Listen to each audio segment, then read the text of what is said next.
Headline sponsored by Abhilashi Group of Institution. Join us to beat the crowd. नमस्कार, मैं हूं युगल किशोर और आप देख रहे हैं HP 24/7। शिमला में फॉरेस्ट रिसर्च इंस्टीट्यूट का कार्यालय 1 अक्टूबर से कार्य करना आरंभ कर देगा। इस कार्यालय के आरंभ होने से FRI से संबंधित वन स्वीकृति के मामले अब शिमला में ही निपटाए जाएंगे, जिससे विकास कार्यों में तीव्रता आएगी। वन, युवा सेवा एवं खेल मंत्री राकेश पठानिया ने कहा कि वनों का संरक्षण व संवर्धन प्रदेश सरकार की विशेष प्राथमिकता है। उन्होंने कहा कि हिमाचल प्रदेश में वन क्षेत्र को 27 से 30% करने के लिए हर संभव प्रयास किए जा रहे हैं।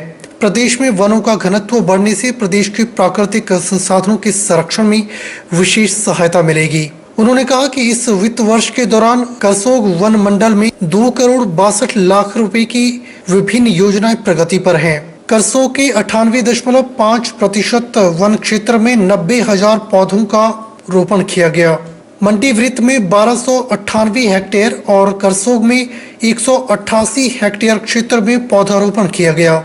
राकेश पठानिया ने कहा कि कोरोना महामारी के समय प्रदेश सरकार के द्वारा बाहरी राज्यों में फंसे 2,60,000 प्रदेशवासियों को सुरक्षित उनके घर पहुंचाया गया। उन्होंने कहा कि प्रदेश वापस आए लोगों को मनरेगा के तहत रोजगार की व्यवस्था की जा रही है। उन्होंने युवाओं से भी अपील की कि वे स्वरोजगार अपनाकर अपनी पारिवारिक आर्थिक स्थिति को सुदृढ़ करने के साथ साथ अन्य युवाओं को भी रोजगार मुहैया करवा सकते हैं। वन मंत्री ने महिला मंडल पांगड़ा में सामुदायिक भवन निर्माण के लिए 11 लाख रुपए की राशि स्वीकृत करने की घोषणा की। इस मौके पर उन्होंने सेरी रेंज के ग्राम वन विकास समिति पथरेवी और माहुना की महिलाओं द्वारा चील के पत्तों से बनाए गए उत्पादों का भी अवलोकन किया।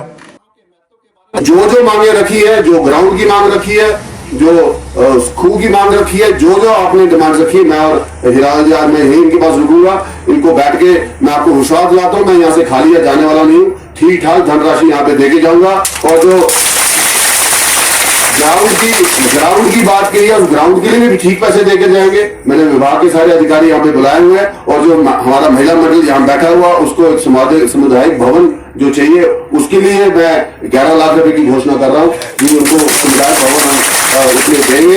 और जो कार्य इनके करने वाले जो रेस्ट हाउस के इनका निर्माण है उन सब की अनुमति आदरणीय मुख्यमंत्री जी से लेकर मैं आपको विश्वास दिलाता हूँ हीरालाल जी को मालोमाल करेंगे, इस बात की मेरी गारंटी है। सोलन नगर परिषद की वार्ड नंबर 6 में पौधारोपण कार्यक्रम का आयोजन वार्ड की रेजिडेंट वेलफेयर सोसाइटी के द्वारा किया गया। कार्यक्रम का आगाज स्वास्थ्य एवं परिवार कल्याण मंत्री डॉक्टर राजीव सहजल के द्वारा परिजात का पौधा लगाकर किया गया। इस अवसर पर उनके साथ खादी ग्राम उद्योग के वाइस चेयरमैन पुरुषोत्तम कुलेरिया व सोलन विधानसभा से उम्मीदवार रही डॉक्टर राजेश कश्यप विशेष रूप से मौजूद रहे। कार्यक्रम में मुख्य अतिथि बार बार मास्क लगाने और सोशल डिस्टेंसिंग के बारे में लोगों से आग्रह करते हुए नजर आए। इस अवसर पर सोसाइटी के सदस्यों के द्वारा मुख्य अतिथि का स्वागत शॉल व टोपी पहनाकर किया गया। इस अवसर पर मंत्री डॉक्टर राजीव सहजल के द्वारा वार्ड के लोगों की समस्याएं भी सुनी गई और उन्हें जल्द निष्पादन करने का आश्वासन भी दिया। कार्यक्रम के दौरान प्रधानमंत्री की मन की बात को भी लाइव सुना गया। इस अवसर पर स्वास्थ्य एवं परिवार कल्याण मंत्री डॉक्टर राजीव सहजल ने लोगों से पर्यावरण के प्रति सजग रहने की अपील की। उन्होंने कहा कि सोलन शहर में सिर्फ पार्क ही ऐसे स्थान हैं जहां सिर्फ हरियाली बची हुई है। उन्होंने कहा कि वर्तमान समय में वातावरण को बहुत शांति पहुंची है, जिसे हम सबको पौधारोपण करके बचाना है। उन्होंने कहा कि कोरोना महामारी दिन प्रतिदिन बढ़ती जा रही है, जिसका हम सबको मिलजुल कर मुकाबला करना है। उन्होंने सोलन वासियों और प्रदेश वासियों से मास्क, सोशल डिस्टेंसिंग और बार बार हाथ धोने की अपील की। ये स्थान जो है जहाँ पर ये कार्यक्रम रखा गया है, ये सोलन शहर में एक अनूठा स्थान है, जहाँ पर आज तक इतना आधुनिकीकरण हो जाने के बावजूद भी हरियाली जो है वो बची हुई है और बहुत बड़ी संख्या में यहाँ पेड़ पौधे जो हैं वो विद्यमान हैं। और आज ये जो वृक्षारोपण हुआ है, ये मैं समझता हूँ इस स्थान को जो है इसका जो महत्व है इस स्थान का, यहाँ पर और भी हरियाली जो है वो होगी। औषधीय पौधे जो है आज यहाँ पर जो उसका वृक्षारोपण जो है वो किया गया है। समय की मांग भी है। जिस तरह से वर्तमान समय में वातावरण को जो क्षति हुई है, तो ये क्षति जो है इसको हम तभी उलट सकते हैं जब हम व्यापक तौर पर वृक्षारोपण करें, हरियाली का जो है विस्तार हो। इस कारण से ही और इस वजह से ही जो है ये पर्यावरण की जो क्षति हमने पहुंचाई है, ये क्षति जो है वो दूर हो सकेगी। और अंत में यही कहना चाहूँगा कि अब कोरोना के केसेस जो हैं वो बढ़ने लगे हैं, जहाँ पहले अपेक्षित नहीं था कि वहाँ कोरोना के केसेस मिलेंगे। मंडी पठानकोट हाईवे पर तेज रफ्तार बेकाबू कार एक शोरूम में घुस जाने से शोरूम मालिक को करीब 1.5 लाख रुपए का नुकसान पहुंचा है। हादसे में शोरूम के बाहर खड़े एक 4 पहिया वाहन को नुकसान पहुंचा है, जबकि शोरूम के अंदर टफिन ग्लास और अंदर मौजूद सामान भी क्षतिग्रस्त हुआ है। दुर्घटनाग्रस्त कार के भी परखचे उड़ गए हैं। हादसा शनिवार देर रात करीब 1 बजे के बाद शहर की आरंभ सीमा लक्ष्मी बाजार में हुआ। यहाँ पर फर्नीचर के शोरूम में बेकाबू कार एक वाहन को टक्कर मारते हुए शोरूम की शटर से टकरा गई।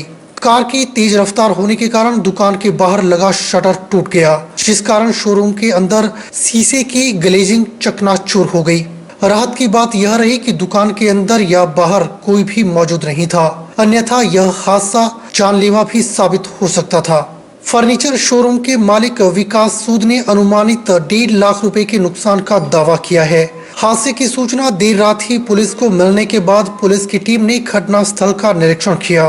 वाहन चालक और दुकान मालिक के बयान कलमबद्ध कर आगामी कानूनी कार्रवाई अमल में लाई गई। जोगिंदरनगर थाना प्रभारी संदीप शर्मा ने बताया कि जोगिंदरनगर शहर की लक्ष्मी बाजार में बेकाबू कार फर्नीचर शोरूम में घुस जाने की सूचना पुलिस को देर रात मिली थी। पुलिस ने मौके का जायजा लेकर आगामी कार्रवाई अमल में लाई है। हादसे के कारणों को लेकर पुलिस की तफ्तीश जारी है। व्यापार मंडल जोगिंदरनगर के नए अध्यक्ष की ताजपोशी के लिए जंग तेज हो गई है। व्यापार मंडल के पूर्व अध्यक्ष ओंकार शर्मा के नामांकन भरने के बाद मुकाबला त्रिकोणीय हो चुका है। तीनों उम्मीदवारों में कांटे की टक्कर होगी। करीब 520 व्यापारियों वाले व्यापार मंडल में त्रिकोणीय मुकाबले में 2 युवा व्यवसायियों के साथ साथ व्यापार मंडल के पूर्व अध्यक्ष भी चुनावी दंगल में कूद पड़े हैं। व्यापार मंडल के पूर्व अध्यक्ष ओंकार शर्मा और पार्षद अजय धरवाल ने कहा कि व्यापारियों के हितों के लिए कार्य करने के उद्देश्य से वह चुनावी दंगल में कूदे हैं। व्यापारियों को संगठित कर व्यापार को बढ़ावा दिलाना उनकी मुख्य प्राथमिकता रहेगी। अध्यक्ष पद की दौड़ में शामिल युवा व्यवसायी राजेंद्र सिंह ने कहा कि वह जोगिंदरनगर के व्यवसाय को शिखर तक पहुंचाने के साथ साथ व्यापारियों के हितों में कार्य करने के उद्देश्य से चुनावी दंगल में कूदे हैं।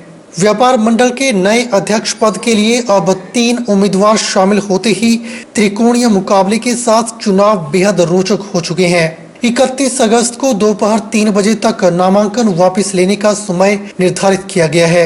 6 अगस्त को सुबह 9 बजे से 2 बजे तक अध्यक्ष पद के चुनाव में करीब 520 व्यवसायी हिस्सा ले सकेंगे। 3 लोगों ने नाम भरा है। पहला नाम है पप्पू टेंट हाउस राजेंद्र ठाकुर, दूसरा ओंकार शर्मा जी सिलेक्शन कॉर्नर और तीसरा है अजय धरवाल अजय गद्दा हाउस। तो आज 5 बजे किसी के नाम समय जो पूर्ण हो गया तो 3 ही कैंडिडेट हमारे पास आए हैं और इन तीनों के बीच में ही मुकाबला होगा। अगर किसी ने नाम वापस नहीं लिया तो कल इसकी स्कूटनी होगी प्रातः 11 बजे। तो 3 मेंबर हैं इसमें स्कूटनी में, ओम मरवाजी, अशोक सूद जी और मैं कृष्ण शर्मा। और परसों 31 अगस्त को नाम वापस लेने की तारीख रखी गई है। शाम को 3 बजे से पहले नाम वापस ले सकते हैं। उसके बाद अगले एतवार 6 सितंबर को ये जो इलेक्शन है मेला ग्राउंड में करवाने का प्रबंध किया गया है। बुलेटिन में फिलहाल वक्त हो चला है एक छोटे से ब्रेक का। आप बने रहिए HP 24/7 के साथ।